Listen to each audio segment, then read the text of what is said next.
Salut, c'est Juliette et aujourd'hui je vais vous présenter mes meilleurs conseils pour bien chiner en friperie.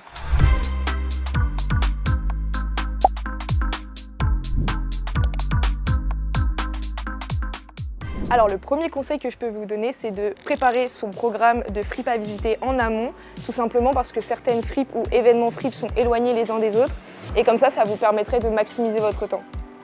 Le deuxième conseil que je vous donnerais, c'est de venir habiller tout en noir ou le moins de motifs possible avec des basiques pour bien refaire ressortir les pièces que vous allez choisir qui sont un peu originales ou de couleur comme celle-ci. Et petit bonus, venez en vêtements serrés comme ça, lors des essayages, vous n'avez pas besoin de vous déshabiller, vous pouvez directement enfiler par-dessus. Moi, ce que j'aime bien faire avant de venir chiner en friperie, c'est de bien me souvenir de mon dressing.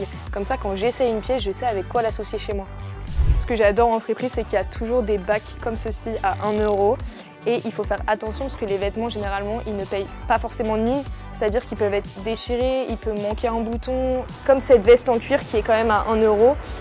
Elle est déchirée, mais si on lui laisse une seconde chance et qu'on la recouche chez nous, ça devient une belle pièce quand même. Super pièce pour 1 €. Autre conseil, ramener une ceinture parce qu'en friperie, on a beaucoup de vêtements trop grands et avec une ceinture, ça peut faire un rendu plus joli. Si vous craquez sur un pantalon trop large, c'est pas grave puisqu'il existe plein de techniques pour pouvoir réajuster le pantalon au niveau de la taille. Alors le tout premier DIY, c'est de juste enlever son bouton et de retourner tout le haut du pantalon. Et là, vous avez un pantalon qui est tout de suite réajusté au niveau de la taille. La technique 2, elle consiste à passer votre bouton dans le passage de la ceinture, comme ça, hop.